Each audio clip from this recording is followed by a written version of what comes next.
José Lopera, soy estudiante de medicina, pertenezco al semillero de Neurón y hoy les vengo a hablar sobre la meningitis bacteriana. Vamos a tener un enfoque clínico de esta patología. Entonces, vamos a hablar hoy un poco sobre una introducción, vamos a hablar algo sobre epidemiología, fisiopatología, etiología, y luego nos vamos a centrar en el enfoque principal de esta charla, que sería el diagnóstico, el tratamiento y el pronóstico de la enfermedad.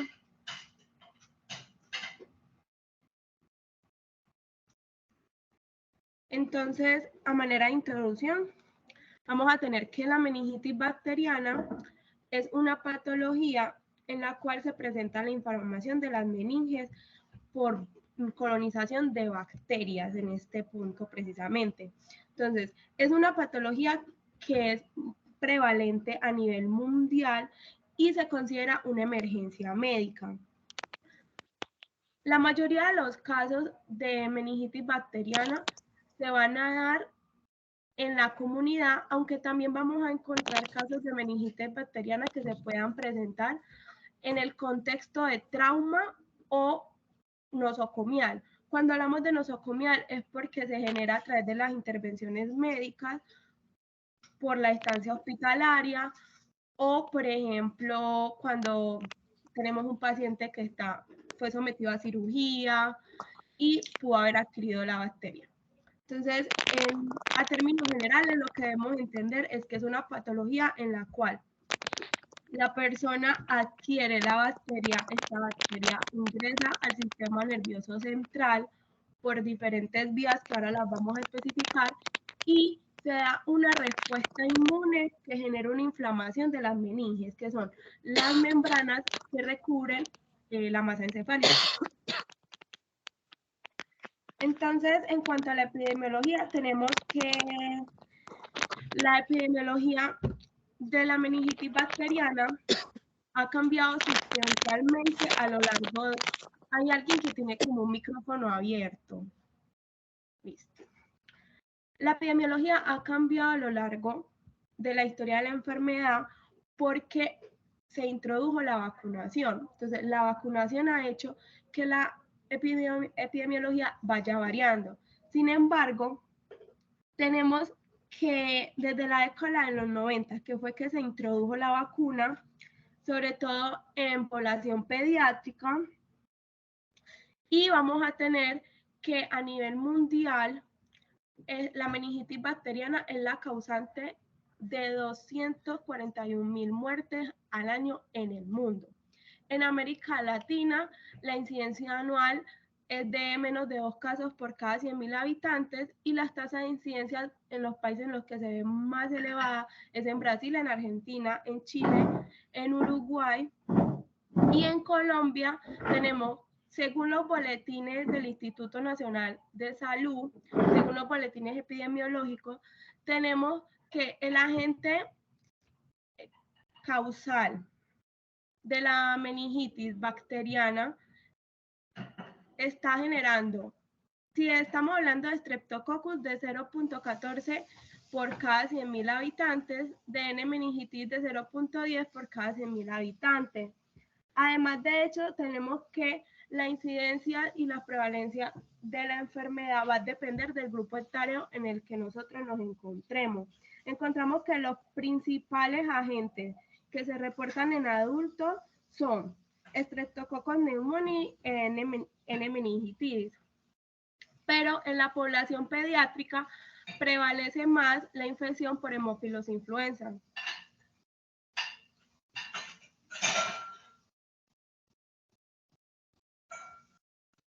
Es importante que también tengamos en cuenta que se van a clasificar en diferentes serotipos y vamos a tener en N meningitis serotipo A, B, C, X y W y va a presentar un patrón endémico y epidémico. Sin embargo, ese patrón endémico y epidémico va a depender del lugar geográfico donde estemos trabajando. Entonces, siempre va a ser importante que revisemos los boletines epidemiológicos que se publican de cada país para entender cuál es la situación del lugar donde estamos ubicados geográficamente.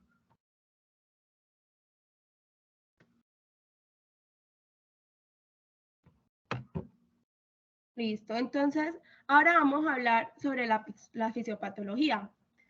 Habitualmente los agentes que causan la meningitis bacteriana colonizan el epitelio nasofaríngeo e ingresan al sistema nervioso central por vía hematógena. Hay varias vías por las que se puede ingresar al sistema nervioso central, pero para que entendamos cómo se da, vamos a hablarlo por la vía hematógena y lo vamos a hablar en el contexto de infecciones respiratorias, que es una de las causas más comunes en las cuales una persona puede adquirir la bacteria y posteriormente desarrollar una meningitis.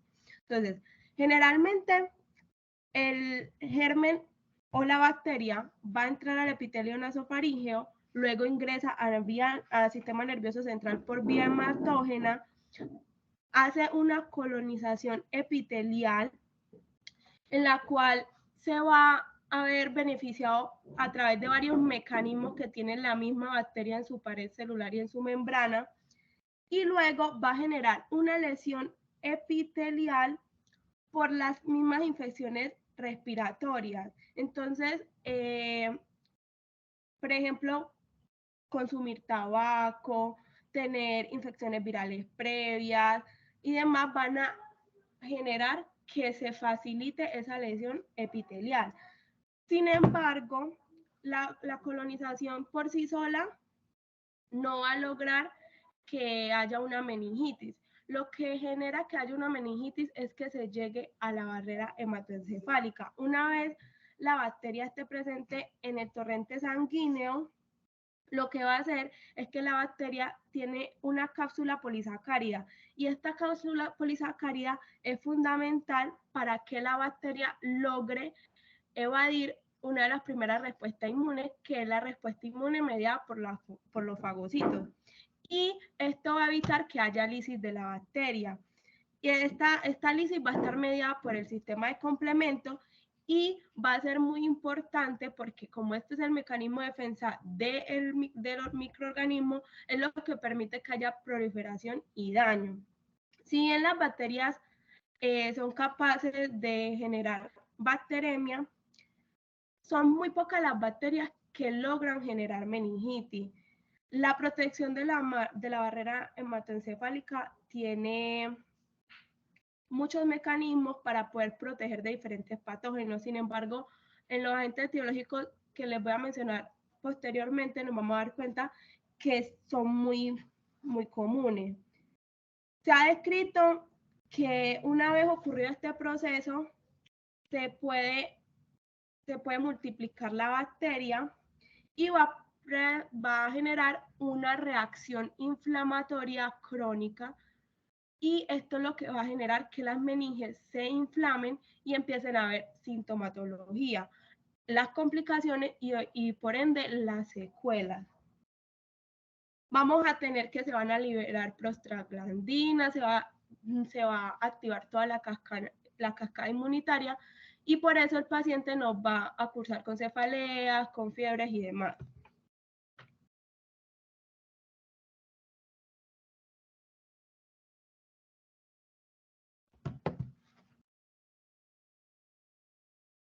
Bueno, entonces en cuanto a la etiología, tenemos que van a ser variables. Entonces, el agente etiológico más común que presenta la meningitis bacteriana va a ser el N-meningitidis, Streptococcus pneumoniae, que es el que conocemos como meningococo. Y vamos a encontrar adicional que Haemophilus influenza tiene una capacidad sustancial de generar meningitis. Entonces, el Haemophilus influenza es un coco, es un bacilo gram negativo. Vamos a tener serotipo B, serotipo A, y hay otros serotipos que no se notifican, entonces no tenemos cómo seguirlo. El Streptococcus pneumoniae es un diplococo, es gram positivo. Se conocen 90 serotipos diferentes. Sin embargo, a nivel mundial se ha mostrado que los serotipos que más tienen impacto clínico para la meningitis son 12, y son los serotipos 1 al 9, el 14, el 18 y el 23, que son los que generan el 80% de las infecciones neumocócicas invasoras a nivel del sistema nervioso central. Y la Neisseria meningitidis es un diplococo gram negativo, tiene 13 serotipos, de los cuales la enfermedad la causan el A, el B, el C, el W, el X y el Y. Sin embargo, también se han descrito casos donde se genera meningitis entre el C y el W como el mayor potencial epidémico. Por lo general, se transmiten por vía aérea, entonces se transmiten cuando una persona tose, cuando una persona estornuda cerca. También se puede transmitir a través de contacto directo con una persona que tenga la enfermedad, aun cuando la persona sea asintomática. Y tiene un periodo de incubación. Cuando estamos hablando de hemófilos influenza, el periodo de incubación va a ser de 2 a 4 días. En Streptococcus pneumoniae va a ser de 1 a 4 días. Y en la Neisseria meningitis puede variar de 2 a 10 días. Por lo general, se habla de un promedio de 4 días. Van a haber poblaciones que van a estar más susceptibles a desarrollar meningitis. Entonces va a ser la población con respecto a la edad, va a ser la infancia, la niñez temprana y los adultos mayores. ¿Por qué? Porque se ha descrito que el sistema inmunitario, al no tener ya la bacteria por sí misma, tiene mecanismos en los cuales puede defenderse o filtrarse al organismo. Si en estas edades, en el caso de los niños muy pequeños, estamos hablando de neonatos, de bebés, y la infancia, son niños que todavía no tienen todo el sistema inmune bien formado. Y en el otro extremo de la edad, que es en la edad adulta, se habla de la quiescencia inmunológica, y a raíz de esa quiescencia inmunológica es más fácil que se genere una migración al sistema nervioso central del microorganismo. El reservorio vamos a ser los humanos, y vamos a encontrar que también van a haber personas que son más susceptibles, que son las personas alcohólicas, que son las personas que tienen hábitos alimenticios no adecuados, personas que estén en estado de desnutrición, pobreza extrema, hacinamiento, el consumo de tabaco, personas que tengan una inmunosupresión diferente a la edad, sino, por ejemplo, personas que tengan anemia falciforme, que tengan VIH, pacientes oncológicos y demás.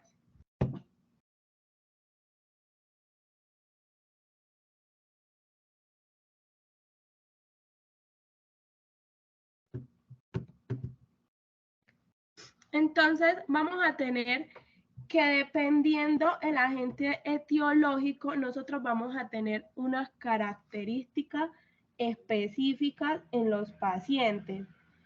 Y esto nos va a dar unas directrices o la idea de hacia dónde vamos a dirigir nuestro tratamiento y nuestra sospecha diagnóstica, nuestra sospecha clínica.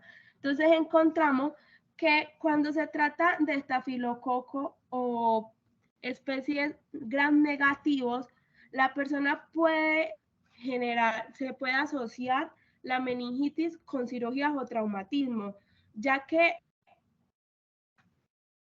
los organismos acceden al sistema nervioso central desde la piel o desde el medio ambiente. Entonces aquí se hace importante que para poder establecer la sospecha diagnóstica tengamos el filtro de los antecedentes y las circunstancias del paciente, para poder intentar guiar un poco hacia qué posible agente etiológico podría ser. La meningitis estafilocócica sin antecedentes de traumatismo o de cirugía sugiere que la bacteriemia se dio por una ruptura cutánea, es decir, el uso de drogas, por ejemplo, como la heroína, a través de la ruptura de la piel por la aguja, se podría generar la infección y también podríamos estar pensando en una infección nosocomial o una iatrogenia al introducir un venoso o una ruptura del cráneo que no hayamos diagnosticado o una fuga de líquido cefalorraquídeo. Hay pacientes que tienen fístula. Deme un momento, por favor. Hay pacientes que tienen fístula que se pueden conectar el líquido cefalorraquídeo con cavidades nasales o con los senos paranasales. Entonces, estas fístulas hacen que esté el paciente en constante contacto con los microorganismos que ingresen a la vía aérea y por lo general estos pacientes van a consultar de forma recurrente por lo mismo. Entonces, van a hacer meningitis a repetición. En el caso de los estreptococos del grupo B, la causa más común de meningitis va a estar en los bebés como resultado de la exposición del neonato durante el paso a través del canal del parto. Entonces estaríamos pensando en una transmisión vertical. Entonces tenemos que para la etiología vamos a clasificar la meningitis de etiología infecciosa y la de etiología no infecciosa. Debemos saber por cultura general que la meningitis infecciosa no solamente está mediada por infección bacteriana, sino que también puede ser viral, parasitaria o por espiroqueta. Los enterovirus actualmente son una de las causas más reconocibles de una meningitis, como para que lo tengamos en cuenta, a pesar de que la más común sea la bacteriana.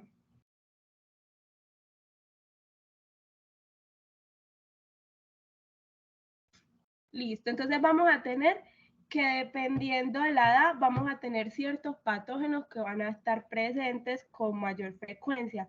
Entonces tenemos que los neonatos, como yo les venía diciendo, por transmisión vertical, hablamos de que lo más probable es que tengan estreptococos.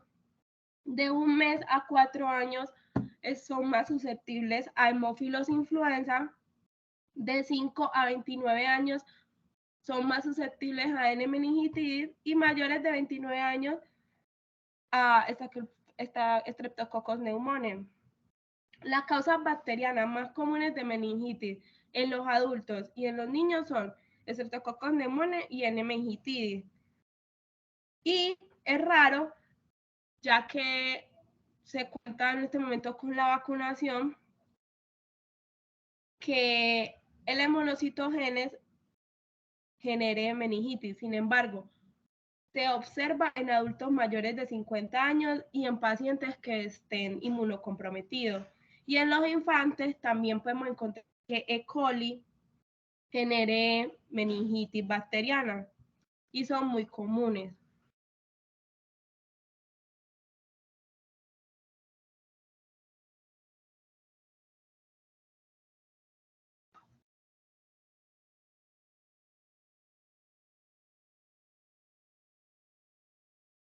Listo. Entonces, ahora vamos a hablar de los aspectos clínicos. Vamos a encontrar que la meningitis presenta una triada clásica que se va a comprender por fiebre, cefalea y signos de irritación meningea. Pero tenemos que tener en cuenta grupos etarios. ¿Por qué? Porque no todos los grupos etarios nos van a consultar con esta triada clásica. Entonces, a esta triada clásica se le puede agregar signos de disfunción como serían la confusión, la alteración del nivel de conciencia, cefalea holocraneal, y que tengan una frecuencia de síntomas variable. Sin embargo, cuando yo, como les mencionaba, dependiendo del grupo etario, asimismo van a ser las manifestaciones clínicas. Entonces, si estamos hablando de un recién nacido o de un lactante no va a tener la capacidad de manifestarme que tiene una cefalea. Entonces, en un lactante, ¿qué va a ser lo clásico? La mamá nos va a consultar porque el niño está lento, no se mueve, está irritable, llora, no come, el recién nacido puede presentar hipotonía, puede presentar ictericia, diarrea, puede presentar fluctuaciones en la temperatura corporal. Entre un 15 a un 34% de los casos pueden presentar convulsiones. Es muy poco común que un recién nacido presente rigidez de cuello, pero un signo clínico que nos puede ayudar con un recién nacido es que la fontanela, la parte anterior, la porción anterior de la fontanela va a estar abultada. Eso nos va a servir para poder confirmar o iniciar un manejo de la enfermedad. Ya si estamos hablando de niños, vamos a hablar de que los niños van a presentar fiebre, van a presentar cefalea, letargo. Ya los niños, un niño nos podría manifestar fotofobia, náuseas, vómitos, nos puede presentar rigidez de nuca, dolor de espalda, el 20% presentan convulsiones y ya aparecen los signos meningios. Tenemos que tener en cuenta que un paciente entre un recién nacido, un bebé y un niño en ese transcurso, nosotros podemos identificar signos meningios a partir del año y 8 meses de nacimiento. Es decir, que niños menores de 1 año no debemos descartar o confirmar a partir de signos meningios. Ya a partir de esa edad sí es. Entonces, de los 12 a los 18 meses puede que nos presenten signos meningios, pero muy sutiles. Ya después de los 18 meses son signos meningios propiamente dichos. Y en la edad adulta vamos a encontrar que el 83% de los adultos van a consultarnos por cefalea, el 74% rigidez de nuca, el 74% van a tener fiebre y un 71% va a tener una alteración en el nivel de conciencia. En los adultos podemos identificar un déficit neurológico focal que vamos a identificarlo como pérdida funcional de cualquier tipo, sea de una extremidad, sea una pérdida funcional del habla, que nos hable de un deterioro neurológico en un área especificada. En cuanto a la cefalea, entendemos que en la adultez y por lo general la cefalea es un universo y que muchas patologías pueden producir cefalea, pero con respecto a la meningitis tenemos que hacer una buena anamnesis para identificar o poder descartar que esta no sea una cefalea de tipo tensional o una migraña. ¿Cómo lo vamos a hacer? Este tipo de cefalea es una cefalea que es aguda y es una cefalea que persiste y en lugar de mejorar, empeora. Pero no tiene síntomas focales, no tiene una localización precisa y no se vuelve crónica. Tenemos que tener en cuenta eso, que sea una cefalea de inicio súbito y que vaya empeorando y no que sea una cefalea de tipo insidioso.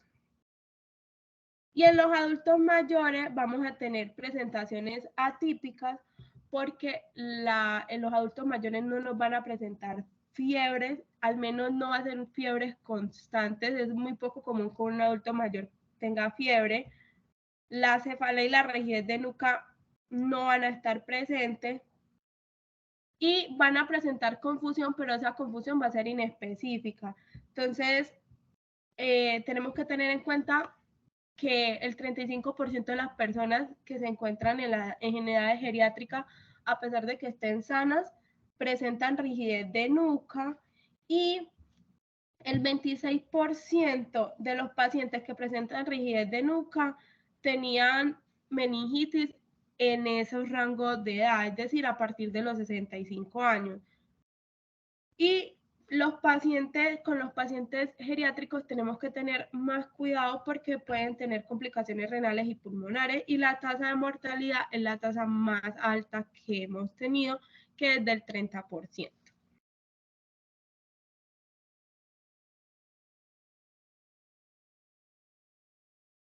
También nosotros podemos encontrar síntomas o signos clínicos que nos puedan orientar a la etiología de la meningitis, como la presencia del RAS o la artritis, o cuando el paciente se le instaura un estado de shock de forma muy rápida. Eso nos puede orientar a que sea una meningococcemia o que haya una presencia de ataxia, que haya compromiso de pares craneales, nistagmus, o que pueda presentarse una romboencefalitis. Y ahí, en este caso, en el que el paciente nos presenta estas últimas manifestaciones, podríamos hablar que sería una posible monocitogénesis.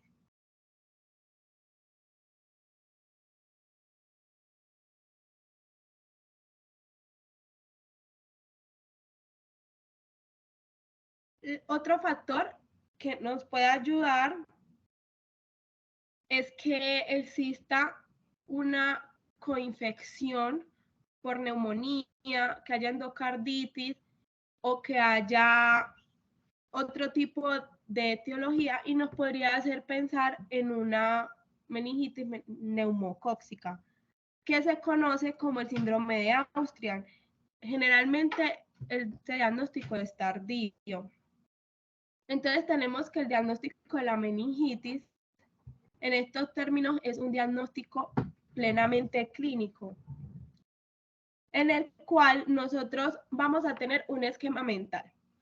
Entonces tenemos la triada clásica y tenemos los signos meningios. Se configura que un paciente tiene una meningitis cuando el paciente presenta un cefalea, fiebre y un síndrome meningeo o signos meningeos. Sin embargo, nosotros vamos a tener un esquema en el cual nosotros vamos a pensar en los antecedentes, en la forma de inicio y en la sospecha clínica. Siempre se inicia, el primer paso es iniciar el tratamiento empírico, que ahora les voy a explicar cómo se monta, pero siempre ante la sospecha clínica, yo hago el examen físico, ante la sospecha clínica con estos síntomas, yo inicio un examen físico. Voy a tener ayudas diagnósticas que van a respaldar este tratamiento empírico y me van a hacer modificar el tratamiento o confirmar el agente etiológico, pero una vez se identifica esta triada, se inicia la cadena de tratamiento. Entonces tenemos las ayudas diagnósticas como lo son la punción lumbar. En la punción lumbar mandamos punción lumbar con tinción de Gram y cultivo citoquímico. Para la punción lumbar tenemos que tener en cuenta que el paciente no tenga las contraindicaciones, que serían que tengan una infección en el área de punción, que tenga un aumento de la presión intracraneal, que el paciente nos presente algún signo o algún síntoma de herniación. Estamos hablando de que el paciente presente parálisis del tercer par craneal, que presente hemiparesia, que presente, por ejemplo, el paciente nos puede presentar papiledema. En este contexto no se inicia con una punción lumbar. Si el paciente tiene inestabilidad cardiorrespiratoria o si el paciente presenta una coagulopatía. Luego de que hacemos la punción lumbar, podemos, si tenemos la disposición, podemos pedir un TAC para verificar en qué estado está la masa encefálica.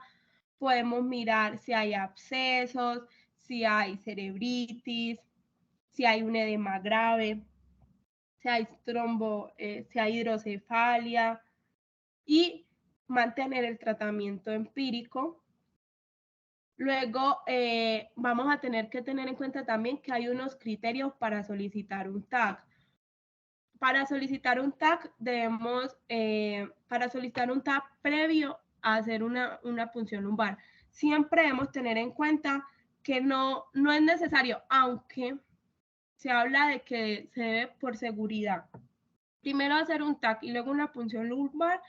Si no lo puedo hacer en ese orden, debo tener en cuenta cuáles son los criterios bajo los cuales yo tengo que solicitar un TAC previo a la punción lumbar. Entonces, si yo tengo un paciente inmunocomprometido, si yo tengo un paciente en el contexto de TEC, un paciente que me haya convulsionado recientemente, que tenga un estado anormal de conciencia, presente una anormalidad en el campo visual, o que sea un paciente que tenga antecedente oncológico a nivel del sistema nervioso central, que tenga una infección local o que sea un paciente con shock. También podemos hacer uso de la tomografía.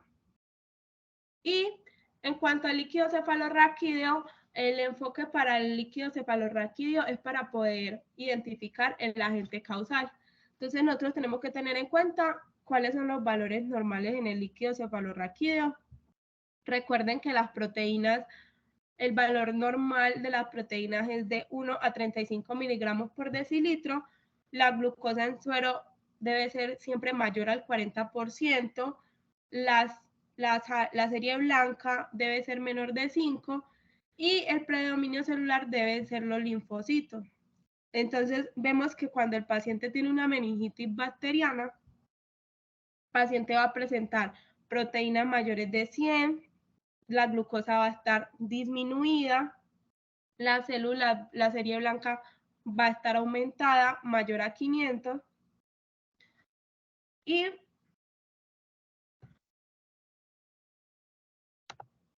va a haber un predominio de tipo celular polimorfonucleares.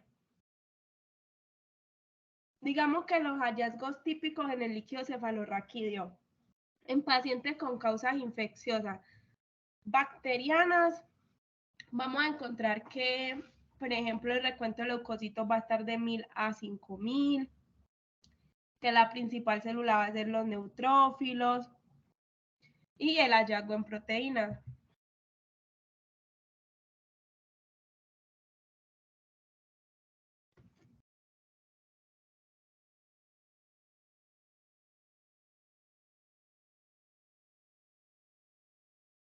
Aunque también se ha generado una discusión en cuanto a que se tenga en cuenta la presión del líquido cefalorraquídeo, se describe que casi siempre, en los casos que se han estudiado, se ha encontrado aumentada, entonces también podría orientar la impresión diagnóstica.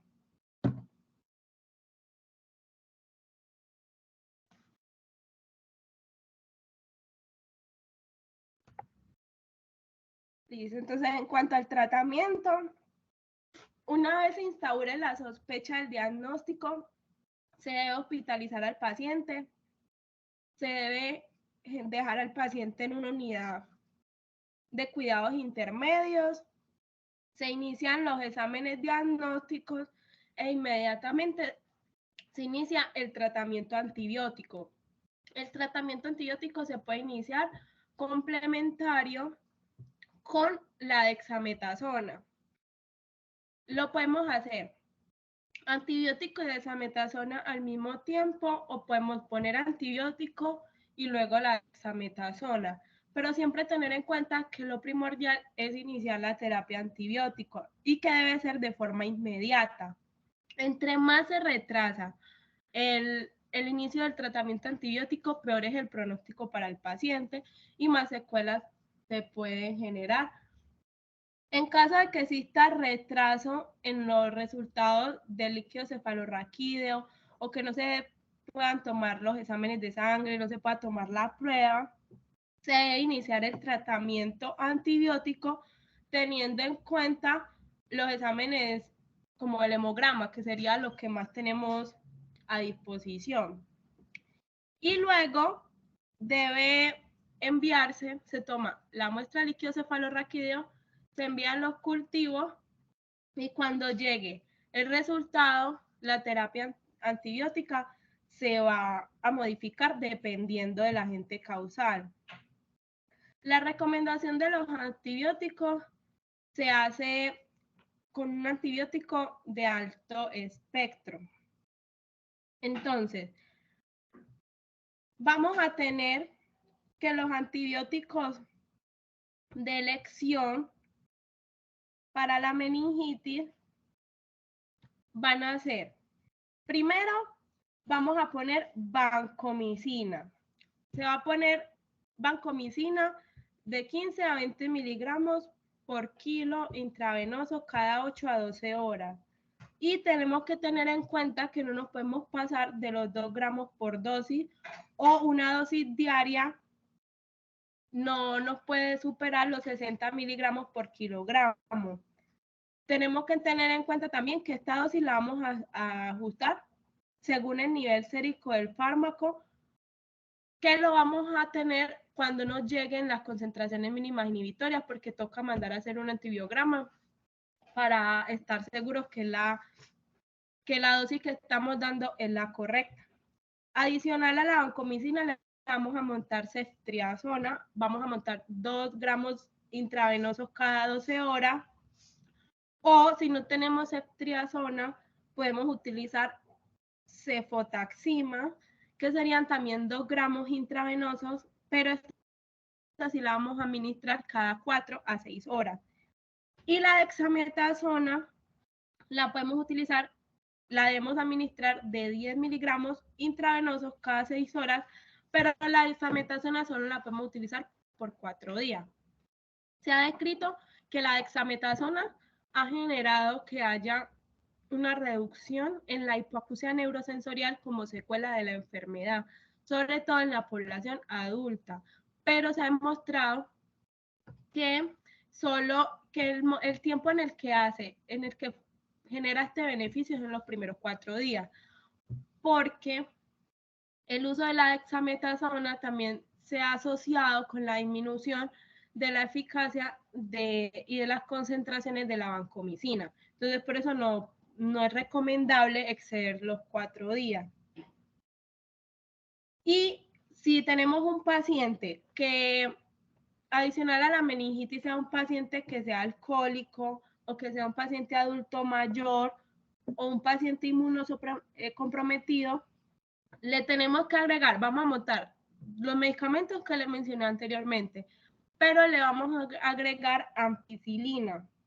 La ampicilina la vamos a administrar de 2 gramos intravenosos cada 4 horas, o para pacientes que sean alérgicos a la penicilina, vamos a usar trimetopin sulfametoxazol, lo vamos a usar 10 a 20 miligramos por kilogramo.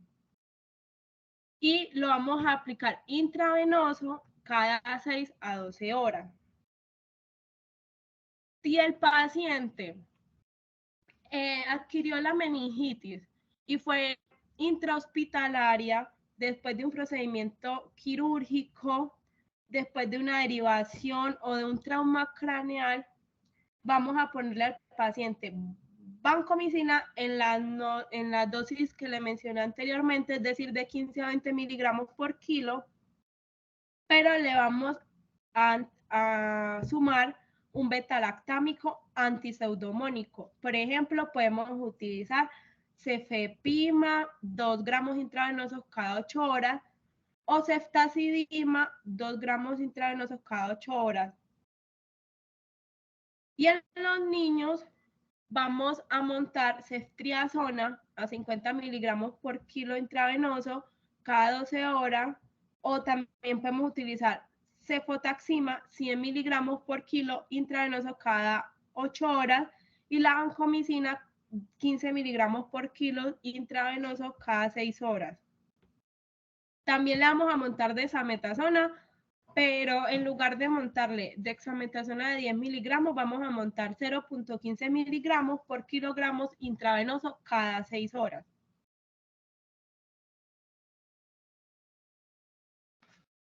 En cuanto a la duración del tratamiento, vamos a tener que la duración va a depender del microorganismo que se logre aislar en los exámenes del líquido cefalorraquídeo, en el cultivo y en la PCR. Entonces vamos a encontrar que si el microorganismo causal es el Streptococcus pneumoniae, la duración va a ser de 10 a 14 días. Si es por Listeria monocitogenes va a ser de 21 días.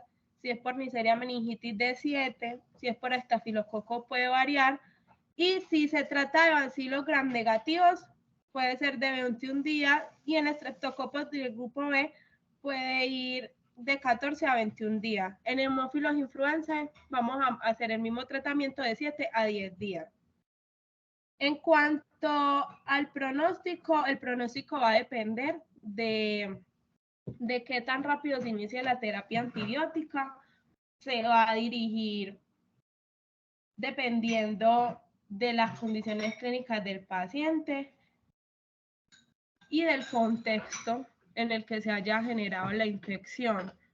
Sin embargo, nosotros podemos presentar complicaciones como sepsis, podemos presentar complicaciones graves como lo son la amputación de miembros, que es la sepsis meningocócica, pero se pueden evitar si tenemos en cuenta la evaluación del paciente. También tenemos que tener en cuenta que el paciente se le debe hacer una evaluación clínica. Por lo general, la evaluación clínica no la podemos hacer con el líquido cefalorraquídeo, no es recomendable porque el líquido cefalorraquídeo de 24 a 48 horas después de instaurada la terapia antibiótica va a estar estéril, entonces no nos va a dar pruebas que sean confiables.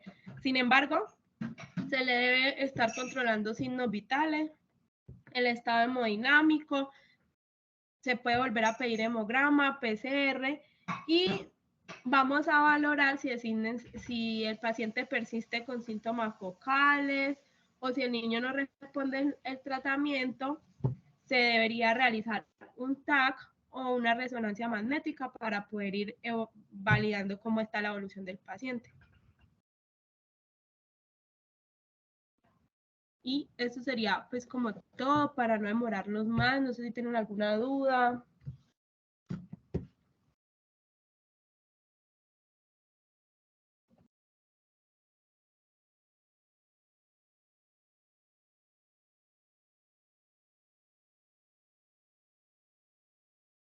María, no, gracias y gracias por el esfuerzo que estás haciendo. Tuviste un día que fue difícil, llegaste muy tarde a casa y bueno, te agradecemos como por tu disposición y por la presentación.